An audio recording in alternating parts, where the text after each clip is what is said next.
하나님께서 오늘 부활주일에 주시는 말씀, 구약성경 이사야 52장 13절에서 15절입니다.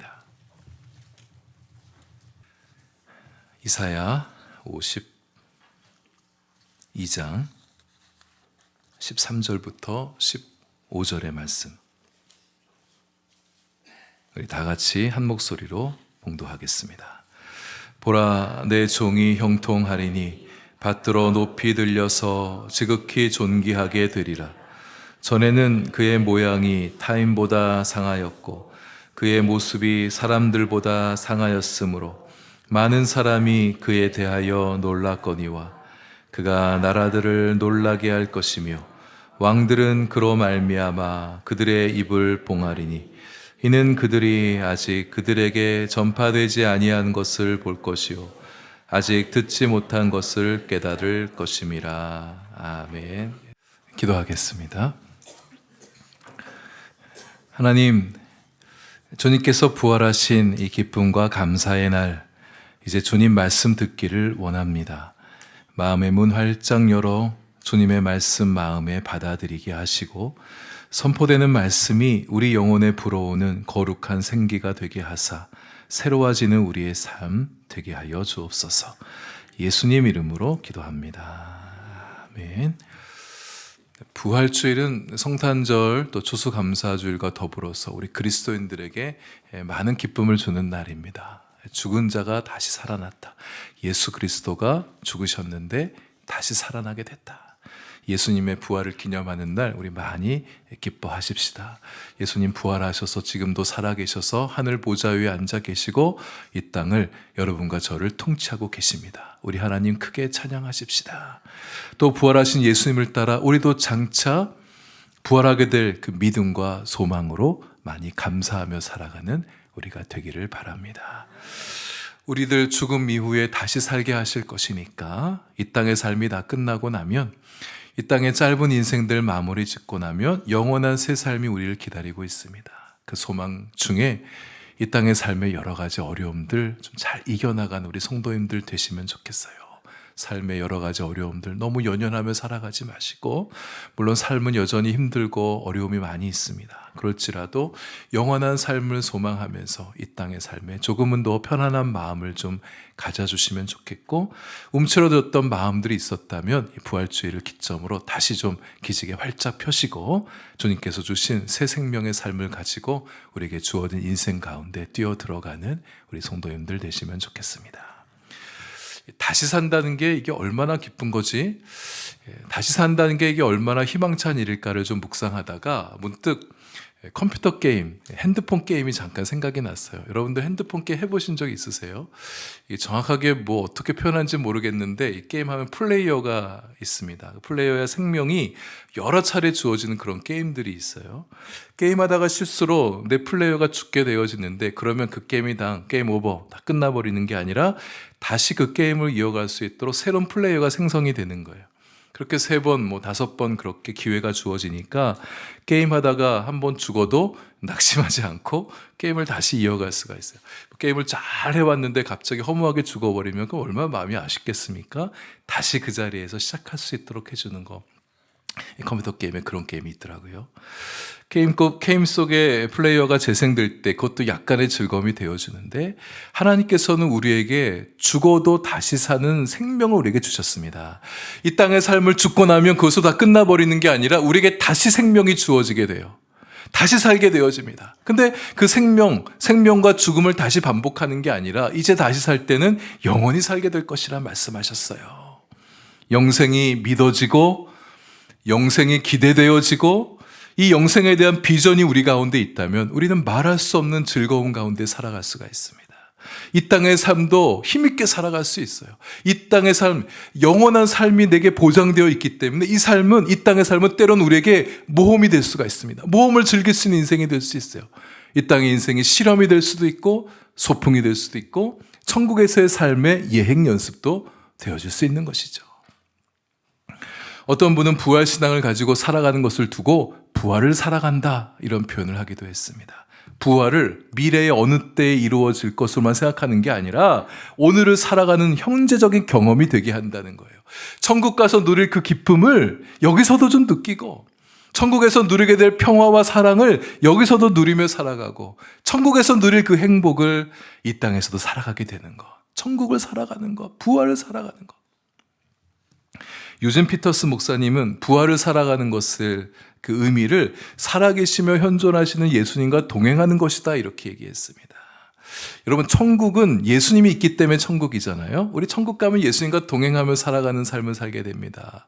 이 땅에서 부활을 산다는 것은 천국에서 예수님과 동행하며 살게 되듯이 이 땅에서도 주님과 동행하며 살아간다는 걸 말하는 거예요. 여러분, 예수님과 동행하며 사십시다. 지금도 살아계신 예수님과 동행하며 살아가십시다. 살아계신 주님으로 인해서 우리의 삶도 살아나게 될 거예요. 또 부활을 살아갈 때 우리는 자신보다 더 큰 무엇 안으로 들어가게 된다, 이렇게 말했어요. 자기보다 더 큰 무엇 안으로 우리를 들어가게 하신다. 끊임없이 들어가게 하신다. 이 말은 성장을 얘기하는 것입니다. 살아계신 주님과 함께 살아가기 때문에 성장한다는 거예요. 부활신앙은 우리로 하여금 계속해서 더 나은 존재로, 더 나은 삶을 살아갈 수 있도록 이끌어주는 힘이 되어집니다. 물론 육체적으로는 쇠약해지게 되죠. 우리는 노쇠해져 가고 있습니다. 그러나 부활하신 주님과 함께할 때 우리의 존재는 날로 새로워지고, 우리의 마음, 우리의 성품, 우리의 품격, 우리의 영, 우리의 지혜, 우리의 생각, 우리의 삶은 더 나은 미래를 향하여 성장하며 나아갈 수 있게 된다는 거죠. 부활 신앙, 부활 소망, 부활 능력을 자신의 신앙, 자신의 소망, 자신의 능력이 되게 하십시다. 예수님의 부활 신앙을 나의 신앙으로 삼고, 예수님의 부활 소망을 나의 소망으로 삼고, 예수님의 부활의 능력을 나의 능력으로 삼아서 오늘 나의 능력으로 가져와서 보다 생기 있게, 활기차게, 담대하게, 그리고 멋지게 우리에게 주어진 삶을 살아내는 여러분과 제가 될 수 있기를 바랍니다. 우리는 지난주 고난주간을 보내면서 예수님께서 고난받으시고 십자가 죽으시고 또 십자가에서 십자가 달리시고 죽으신 이야기를 함께 나눴었습니다. 여러분, 예수님의 이야기가 십자가에서 죽는 것으로 끝나버린다면, 무덤에 내려가신 것으로 예수님의 이야기가 종결되어진다면, 이 예수님 신앙은, 예수님의 이야기는 우리에게 우리의 신앙을 우울하게 만들고 무겁게 만들고 고뇌로 가득 찬 신앙 수준에 머물게 할 거예요. 그러나 예수님은 무덤에 계시지 않고 살아나셨습니다. 그래서 살아나신 예수님을 믿는 우리는, 우리의 신앙은 긍정적이고 희망이 넘치고 유쾌한 신앙입니다. 물론 우리의 신앙이 종종 진지해져야 돼요. 우리 신앙에 묵직함이 필요합니다. 신앙생활하면서 고뇌도 있게 되어지고 슬픈 일도 있어요. 그럴지라도 예수 부활의 기쁨과 승리는 우리의 기본적으로 우리의 신앙을 활기찬 신앙이 되게 하는 것입니다.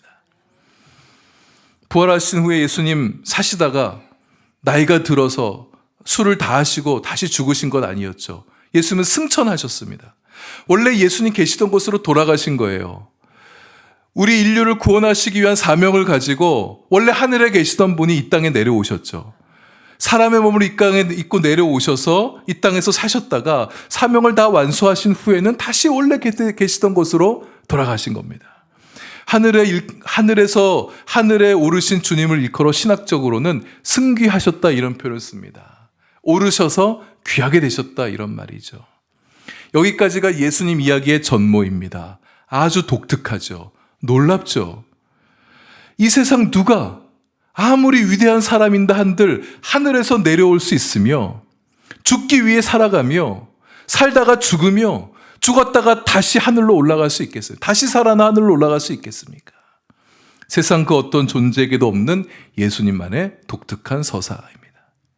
그런데 이런 예수님 이야기가 성경에 오래전부터 예언되어 있다는 사실, 또 우리를 놀라게 하는 겁니다.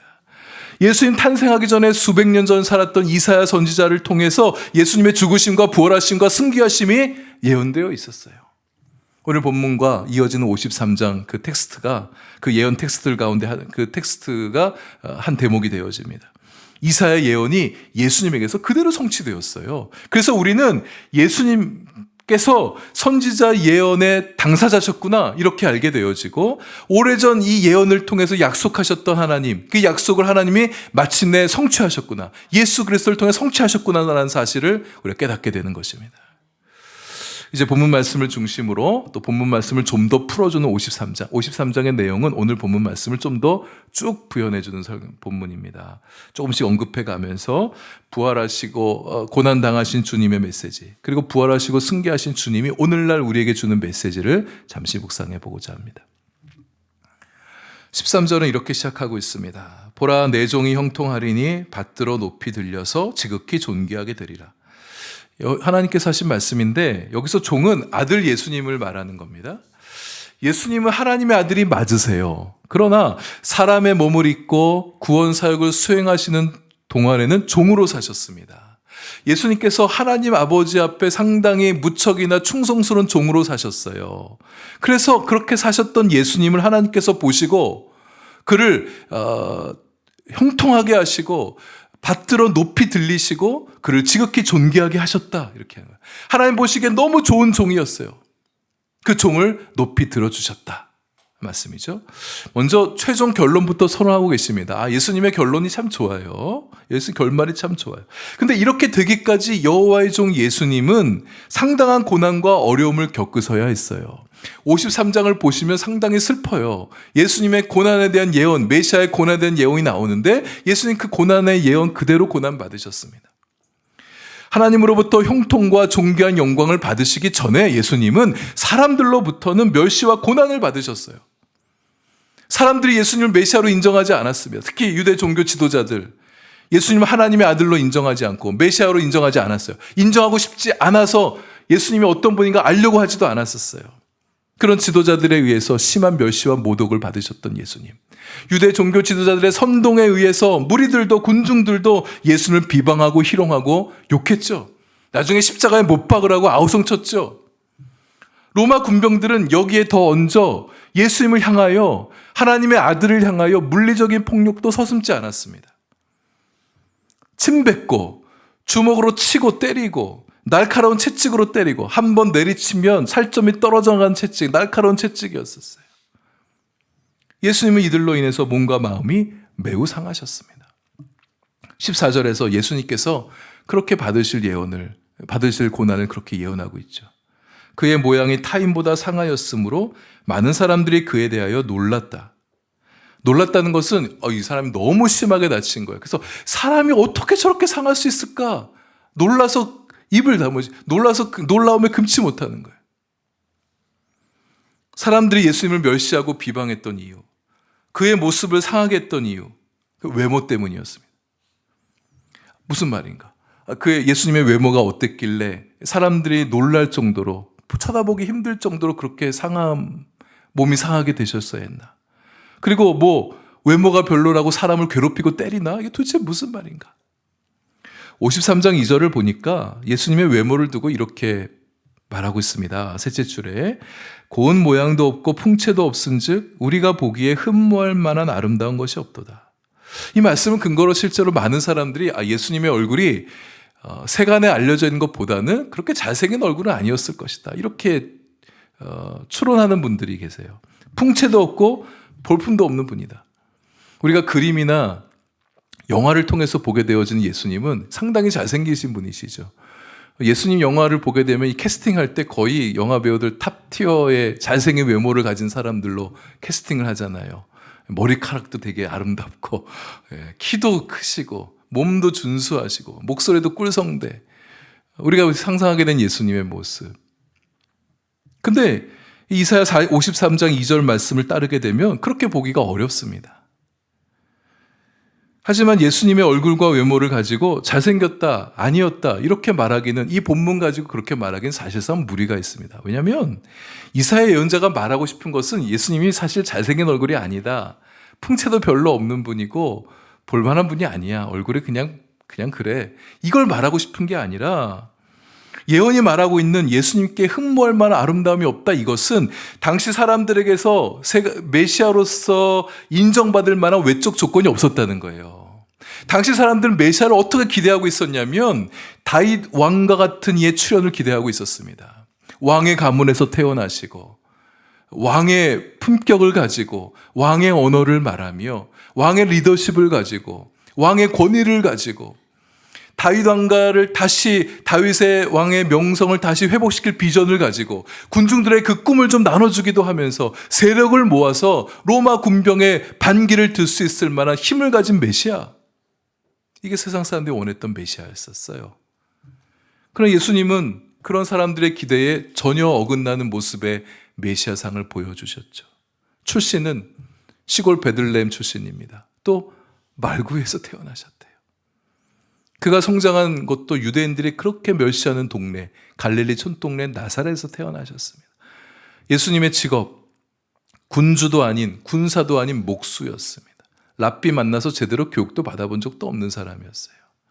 공생을 사시면서 대동하고 다녔던 사람은 귀족들, 훈련된 병사들 아니었었습니다. 어부들, 그리고 사람들이 지탄하는 세리도 예수님 제자단 안에 들어있었죠. 물론 예수님 예상 밖의 놀라운 기적들을 행하시고 놀라운 메시지를 선포하고 다니면서 소위 센세이션을 일으키셨죠. 근데 종교 지도자들은 끝까지 예수님을 메시아로 인정하지 않으려고 했는데 군중들은 달랐습니다. 예수님에게 열광하기 시작했어요. 처음에는 위대한 선지자 중에 한 사람인 줄 알았는데 갈수록 보니까 메시아일 수 있겠구나. 세상을 뒤집어 놓을 메시아일 수 있겠구나. 예수님에게 그들의 열광을, 그들의 믿음을 투영하기 시작했습니다. 적어도 예루살렘 성에 예수님 들어오실 때까지는 그렇게 했었어요. 그러나 며칠이 지나지 않아서 예수님이 죄수의 신분으로 전락하셨죠. 벼르고 있던 대제사장들과 사내들인 의회에 의해서 모함과 치밀한 계략에 의해서 예수님 사형 선고 받으시고 빌라도 총독에 의해서 십자가형 언도 받으셨습니다. 무리들은 변덕스러웠습니다. 예수님에게서 그들이 기대하던 메시아상과 예수님께서 보여주신 메시아상이 최종 불일치로 판명이 나게 되었을 때 그럼 어떻게 해야 됩니까? 우리가 가지고 있는 메시아상을 예수님에 맞춰서 바꿔야 되잖아요. 예수님 말씀하신 메시아상을 새로운 메시아상으로 받아들여야 되잖아요. 그들은 그렇게 하지 않았습니다. 예수님을 버렸습니다. 로마 군병들에 의해서 예수님 몸은 만신창이가 되고 얼굴도 상처로 일그러진 채 십자가형이 집행될 골고다로 얹어가신 모습을 보면서 이들은 대단히 실망합니다. 비방도 하는 거예요. 사실 그들이 예수님을 그렇게 만들어 놓고서 예수님이 그렇게 실망스러운 몸과 모습과 상하신 얼굴의 모습으로 가는 모습을 보면서 그래, 저 사람은 메시아가 아니었어. 이렇게 말하고 있는 거죠. 로마법으로는 천하디천한 십자가형을 받으시고 유대 전통으로는 하나님의 저주를 상징하는 나무에 매달리신 예수 그리스도, 수치스럽고 치욕적인 죽음을 맞이하신 메시아, 이런 모습은 유대인들이 생각하고 상상했던 메시아의 모습과 전혀 동떨어진 모습이었습니다. 고운 용모, 아름다운 풍채와는 거리가 먼, 사람이 흠모할 만한 아름다움이 전혀 없는 모습. 그래서 53장 3절의 예언 말씀대로 예수님은 사람들에게 멸시를 받으셨습니다. 버림받으셨어요. 간고도 많이 겪으셨습니다. 그를 귀하게 여기는 사람들이 별로 없습니다. 사람들의 눈에 예수님은 실패예요. 사람들 눈에 예수님은 볼품없는 존재, 흠모의 대상이 아니었어요. 사람들은 뭔가 흠모할 만한 점이 있을 때, 좀 뭔가 따를 만한 모습이에요. 흠모할 만한 모습이 있을 때 사람 따라가게 되어지잖아요. 사람들은 예수님이 그렇게 안 보였어요. 하나님은 달랐죠. 하나님 눈에 비친 예수님은 무척이나 아름다웠습니다. 무척이나 사랑스러웠어요. 예수님의 볼품없으심은 왜 볼품없으신? 당신 자신 때문에 볼품없어진 게 아니라 인생의 모든 죄를 자신의 한 몸에 짊어지시고 모든 인생의 상함을 당신께서 해결하시기 위해서 모든 인생이 가야 할 수밖에 없는 패망의 길을 돌이켜 영광의 길로, 구원의 길로 나아가기 위해서 보이셨던 희생과 헌신의 길이었기 때문에, 희생과 헌신 때문에 그렇게 된 것이기 때문에요. 왜 볼품없어졌느냐? 희생하신 거예요. 자신의 허물이 아닌 인간의 허물들 때문에, 당신 자신의 죄가 아니라 인간의 죄 때문에 그렇게 찔리고 상하셨습니다. 예수님은 당신이 받지 않아야 될 고난을 받으셨습니다. 인류의 구원을 위해서, 여러분과 저의 구원을 위해서 멸시와 비방과 질거와 고난을 그 한 몸에 받으시고 자신의 생명마저 십자가에 내어 던지셨던 메시아. 하나님의 눈에 예수님은 무척 존귀해 보이셨어요. 그래서 결국 높이 올려 세우셨습니다. 받들어 높이 들리고 지극히 존귀하게 하셨다. 빌립보서 2장 그리스도의 창가를 보시게 되면 하나님께서는 그렇게 바닥까지 낮아지신 예수님을 끌어올려 모든 이름 위에 뛰어난 이름이 되게 하셨다고 말씀하셨어요. 모든 존재가 그분 앞에 무릎 꿇게 하시고 경배하게 하셨다, 이렇게 말씀하셨습니다. 많은 사람들에게 의해 저주받은 자로 여겨졌던 종이 열방과 세계 가운데 가장 존귀한 자로 높임받게 된 것이죠.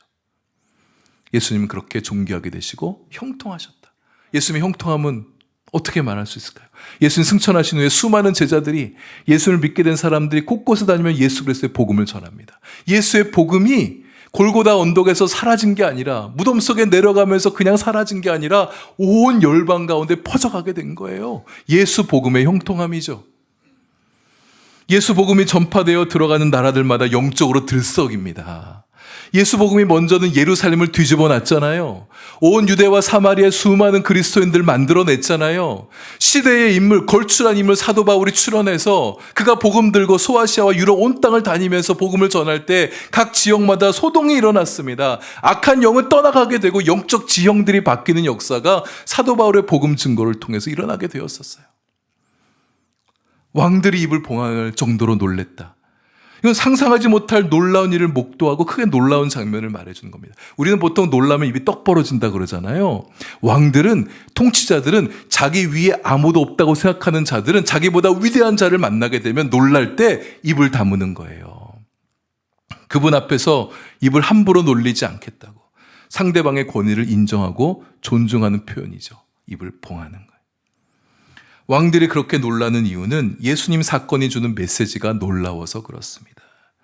우리는 너무 이 예수님의 십자가의 죽으심과 부활에 너무 익숙해져 있어요. 그래서 감격을 잃어버린 지가 너무 오래되어 있는데, 이것을 우리가 처음 들었을 때 한번 생각해 보십시다. 예수님의 고난과 죽으심에 하나님의 구원의 비전과 영광이 담겨 있다는 거예요.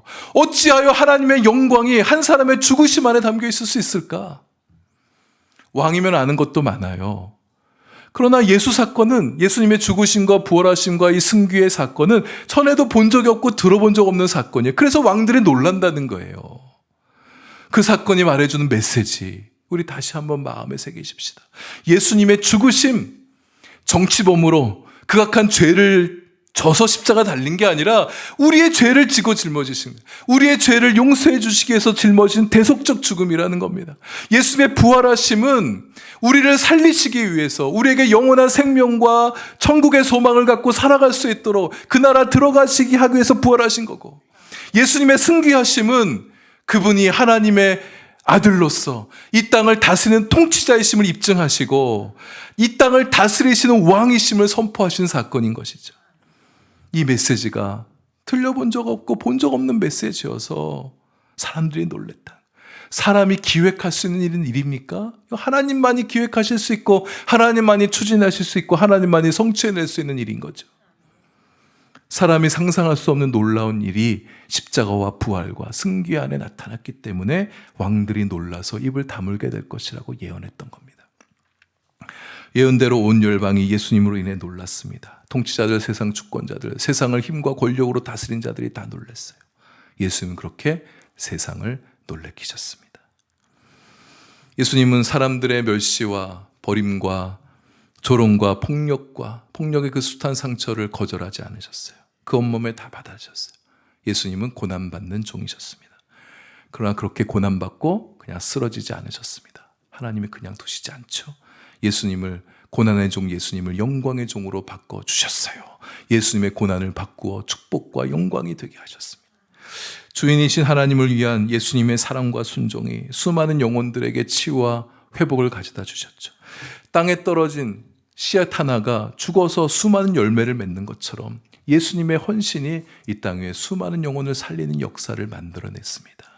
하나님께서 그런 예수님을 받들어 높여 올려 지극히 존귀한 자가 되게 하셨습니다. 예수님의 이 소위 하강과 상승이 우리에게 교훈하는 거예요. 우리의 낮아짐도, 나의 상함도, 우리는 낮아지기 싫어하잖아요. 상하기 싫어합니다. 그러나 우리의 상함과 낮아짐이 누군가의 구원을 위한 걸음이 될 수 있다고. 나의 작은 희생이 누군가를 살리며 누군가를 복되게 하는 은총이 될 수 있다고. 나의 낮아짐이 누군가를 일으켜 세워줄 수 있다고. 예수님은 우리의 사랑과 순종을 통해서도 그분의 뜻을 이루어 갈 수 있다고 가르쳐 주시는 겁니다. 근데 여러분, 사랑하고 순종하려면 우리의 마음이 낮아져야 됩니다. 낮아져야 사랑할 수 있죠. 낮아져야 순종할 수 있죠. 우리 하나님의 좋은 뜻은 되게 이렇게 낮아진 자들의 순종과 사랑을 통해서 뜻이 이루어져 가는 것이죠. 우리가 그렇게 예수님처럼 낮아지게 될 때 하나님께서 우리를 높여주십니다. 우리를 형통하게 해주신 거예요. 우리를 세상에서 존귀한 자가 되게 하신다. 예수님의 낮아지심을 다시 높여주셨던 것처럼 우리가 낮아질 때 주님께서 우리의 낮아짐을 들어 우리를 높이 세워주실 것입니다. 그래서 우리를 아는 세상이, 예수님을 바라봤던 세상이 예수님 보고 놀랐듯이 우리를 아는 세상이 우리를 보고 놀라게 될 거예요. 아니, 저 사람 낮은 사람인 줄 알았는데 어떻게 저렇게 높은 사람이 됐지? 저 사람의 인생이 참 별 볼 일 없는 인생인 줄 알았는데 어떻게 저렇게 형통하는 인생이 되었는가? 말씀을 맺습니다. 다시 한번 말씀드리지만 우리가 예수님을 살리신 하나님을, 다시 살아나시고 승귀하신 예수님을 많이 찬양하는 우리가 되어지기 원합니다. 무덤에 내려가셨던 그분을 끌어올려 모든 존재 위에 뛰어나게 하신 그 하나님을 크게 찬양하는 우리가 되십시다. 부활하사 하늘에 오르신 예수 그리스도를 날마다 높여 찬양하는 우리가 되기를 원합니다. 그리고 우리 많이 기뻐하십시다. 우리 부활주일은 많이 기뻐해야 될 날입니다. 오늘 새벽에도 나눴던 말씀이지만 예수님께서 잠자는 자들의, 부활하사 잠자는 자들의 첫 열매가 되셨다고 그랬어요. 이게 뭐예요? 우리의 부활의 보증이 되어주셨다는 말씀이잖아요. 예수님이 부활하셨으니 예수를 믿는 우리도 장차 부활하게 될 것이 우리의 소망이고, 우리도 장차 부활하게 될 믿음 가지고 우리 땅 담대하게 살아갈 수 있는 거예요. 자신감 있게 살아갈 수 있습니다. 죽어도 다시 살 것이니 죽음 두려워하지 마시고, 다소 죽음과 유사한 느낌을 가져다주는 인생의 실패, 낙심, 절망, 인생의 커다란 시련들, 부활의 소망과 믿음으로 헤쳐나가는 우리 성도님들 되어주시길 바랍니다. 그리고 세상 가운데 우리 주님의 부활을 널리 알리자고요. 예수님의 부활 소식을 들었던 나라와 왕들이 놀랐듯이 우리가 예수 복음을 누군가에 증거할 때 그 사람이 예수 복음을 진지하게 듣게 되어진다면 그 사람도 놀라게 될 거예요. 죽음을 생명으로 바꾸시고 거절을 환대로 바꾸시고 낮아짐을 높임으로 바꾸신 이 놀라운 예수 이야기가 그들의 마음에 감동을 주고 도전을 주고 놀라움을 가져다 줄 것입니다. 듣고 놀라며 주님을 궁금해하는 자에게는 구원의 문이 서서히 열리기 시작하겠죠. 그들도 우리처럼 온전한 부활신앙을 가지게 될 때 그들의 인생 앞에 구원의 문, 천국의 문은 활짝 열리게 되어질 것입니다. 활짝 열릴 문 안에 펼쳐질 그 세상, 우리가 어떤 세상이 펼쳐질지 모르겠지만 한번 상상해 보십시다. 장차 죽음 이후에 우리에게 펼쳐질 그 세상, 무척이나 놀라운 세상일 거예요. 예수님께서 저와 여러분을 그 놀라운 세상 안으로 초대하고 계시고 그 놀라운 세상에서 마음껏 누리게 하실 날이 우리에게 다가오고 있습니다. 그 소망으로 우리 신앙의 길, 십자가의 길, 부활신앙 가지고 담대하게 살아가시는 여러분과 제가 될 수 있기를 바랍니다.